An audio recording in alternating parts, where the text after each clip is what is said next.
प्रणाम दर्शकों। मेरी एक बात को गांठ में अवश्य बांध लेना कि इस संसार में, ये संसार से बाहर जो कुछ भी घटना घटित हो रही है ना, यह शिव के भीतर ही सारा कुछ घटित हो रहा है। शिव कहाँ नहीं है? शिव प्रत्येक स्थान पर है। हर स्थान में शिव उपलब्ध है। शिव ये सारे कार्य कैसे कर रहे हैं? संसार की घटनाओं को कैसे घटित कर रहे हैं? अपनी शक्ति के माध्यम से वह ये कार्य करते हैं। ये सारा संसार शिव और शक्ति का ही तो खेल है। शिव और शक्ति के अतिरिक्त कोई दूसरा तत्व विद्यमान नहीं है। शिव शक्ति और शिव शक्ति के अतिरिक्त जो कुछ है वह मन बुद्धि चित्त अहंकार यानी जीव स्वरूप है। इसलिए हम सबको शिव शक्ति के शरणागत अवश्य होना चाहिए। अपनी आध्यात्मिक उन्नति के लिए, उनसे अनुग्रह प्राप्त करने के लिए हमें शंकर जी से नित्य नित्य प्रार्थना करते रहना चाहिए। एक बात और कि आप किसी को प्रसन्न नहीं कर सकते।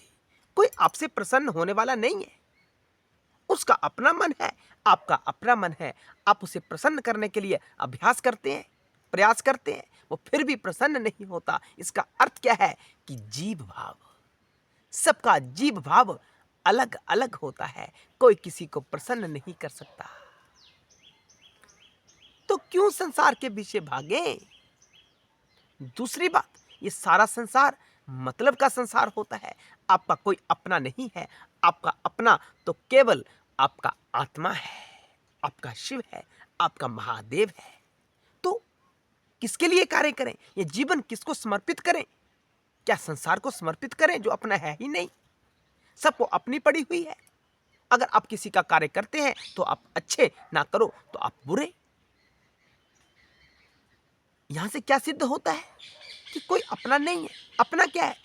अपना तो केवल आत्मा है, अपना केवल शिव है। ये जो शरीर है ना, ये भी अपना नहीं है। ये भी धोखा देता है हमें, बार बार धोखा देता है। कई बार धोखा दे चुका है ये। तो यह शरीर भी अपना नहीं है। लेकिन बाहरी संसार से, दूसरे संसारिक दृष्टिकोण से देखा जाए, जो बाहर का संसार है उसकी तुलना में यह शरीर हमारा कहीं ना कहीं साथ देता है, ज्यादा साथ देता है हमारा शरीर।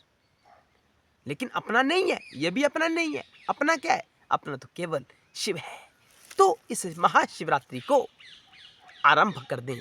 अपनी चेतना को ऊंचे स्तर पर ले जाना। हमारी चेतना गिरी पड़ी है, मूलाधार पर हमारी चेतना फंसी पड़ी है।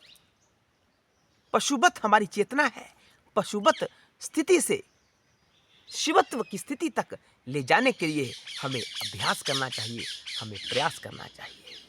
तो शिवरात्रि के दिन शंकर जी की पूजा आराधना करने से क्या लाभ होता है, वो हम आपको इस वीडियो में बताने वाले हैं। क्या बेनिफिट होते हैं शंकर जी की पूजा करने से महाशिवरात्रि के दिन? तो पहला कि हमारी चेतना का स्तर बढ़ता है, चेतना का विकास होता है सकारात्मक दृष्टिकोण से। चेतना पशुवत्ता से, हम साधारणतः कौन से कार्य करते हैं? हमारे कार्य पशुओं जैसे होते हैं। हम पैदा होते हैं, पशु भी पैदा होते हैं। ये सारे जीव पैदा हो रहे हैं जो संसार में है, ठीक। उसके बाद क्या होता है? हम बड़े होते हैं और वो जीव जंतु भी बड़े होते हैं। हमारी शादी होती है, वो भी अपने ढंग से शादी करते हैं। बच्चे पैदा होते हैं, उनके भी बच्चे पैदा होते हैं, वो हमसे ज्यादा बच्चे पैदा करते हैं। और वृद्ध होकर हम मृत्यु का ग्रास बन जाते हैं, मर जाते हैं। तो हमारे और पशुओं के बीच कोई भेद नहीं रह जाता। जो कृत्य पशुओं ने किया इस जीवन में, वही कृत्य हमने किया इस मनुष्य जीवन में। धिक्कार है हमारे ऊपर। शर्म आनी चाहिए हमें कि प्रकृति ने हमें मनुष्य का तन दिया है, शरीर दिया है। क्यों दिया? ताकि अपने चेतना को ऊपर बढ़ाओ, नीचे मत गिराओ, पशुवत मत होने दो, पशुओं जैसा व्यवहार मत करो। तो हमने इस जीवन का लाभ उठाना है। कहाँ से आरंभ करें? महाराज, हमें तो ज्ञान ही नहीं था चेतना के बारे में। आपने अपने चैनल पर इस ज्ञान के बारे में बताया, हमें थोड़ी सी जागृति हुई कि बातें चेतना की है सारी। कैसे कैसे हम पशु बनते हैं, कैसे कैसे पेड़ पौधे बनते हैं, और कैसे कैसे मनुष्य बनते हैं, कैसे कैसे देवता बनते हैं, और कैसे कैसे हम शिव हो जाएंगे। ये किसकी बातें हैं? सारी चेतना के स्तर की बातें हैं।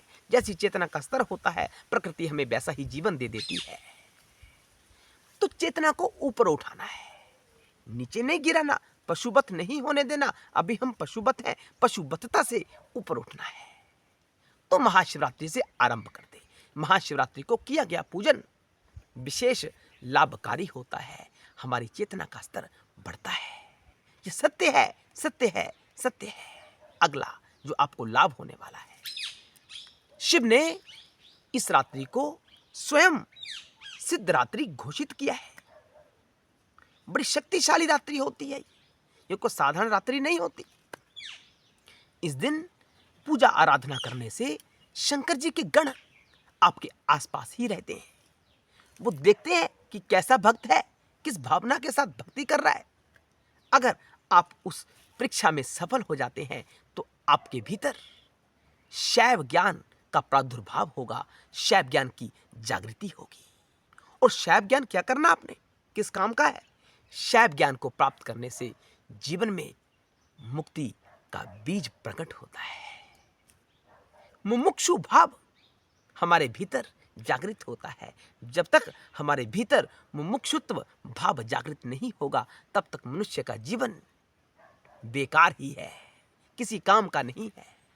तो शैव ज्ञान की प्राप्ति होती है, और शैव ज्ञान के प्राप्त होने से मुक्ति प्राप्त होती है। अगला जो लाभ आपको होने वाला है,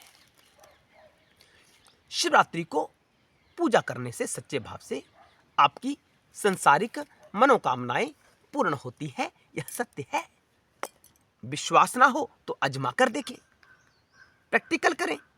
इस शिवरात्रि को पूजा आराधना करें और मन में संसारिक कामना रखें, आपकी अवश्य पूर्ण होगी। हम दावे के साथ कहते हैं। आराधना तो करें, रास्ता हम बता रहे हैं कैसे आराधना करनी है। अरे आराधना तो आपको ही करनी है ना। आप आधा वीडियो देखते हो, आगे स्किप करके अगला वीडियो, लाभ कहां से होगा? आप ज्ञान को प्राप्त ही नहीं कर रहे। ज्ञान को प्राप्त नहीं करोगे तो अपने जीवन में धारण कहां से करोगे? तो संसारिक मनोकामनाएं भी पूर्ण होती हैं। वैसे तो हम कहते हैं कि संसारिक मनोकामना, संसारिक इच्छा शंकर जी के सामने कभी भी नहीं रखनी चाहिए। निष्काम भक्ति करनी चाहिए शंकर जी की। लेकिन महाराज, कुछ संसारिक कामनाएं भी होती हैं जो पूर्ण होनी चाहिए।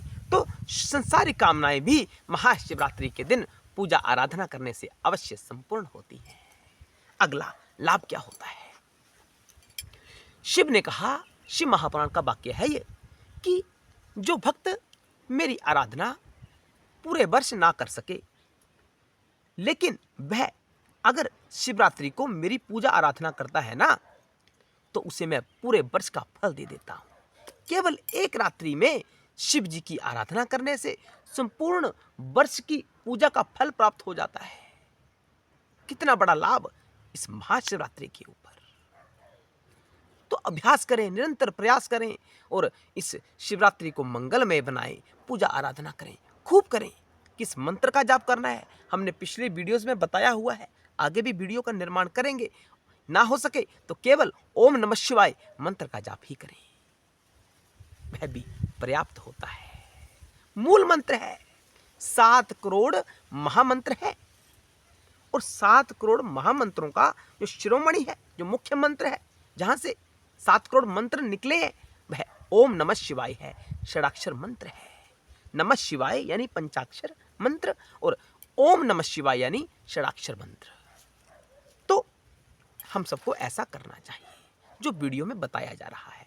और एक लाभ और होता है, तो शंकर जी ने बताया है कि जो मेरी आराधना सच्चे भाव से करता है, शिवरात्रि पे जो मेरी आराधना सच्चे हृदय के साथ करता है, बिना छल कपट किए मेरी आराधना करता है, सत्यता के साथ मेरी आराधना करता है, वह मुझे कार्तिकेय से भी प्रिय हो जाता है, या कार्तिकेय के समान प्रिय हो जाता है।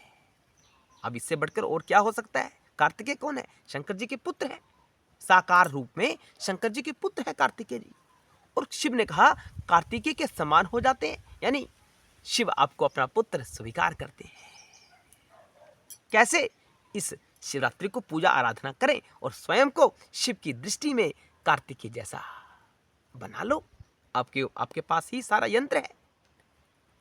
देखिए, अभ्यास प्रयास तो आप ही को करना है, हम तो मात्र रास्ता दिखा सकते हैं।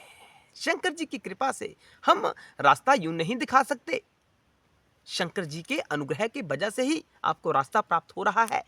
इसलिए इस वीडियो को ज़्यादा से ज़्यादा शेयर करें ताकि सबका कल्याण हो सके, ये शिव ज्ञान सबके पास प्राप्त हो सके। हर हर महादेव, जय शिव शंकर, जय भोलेनाथ, हर हर महादेव।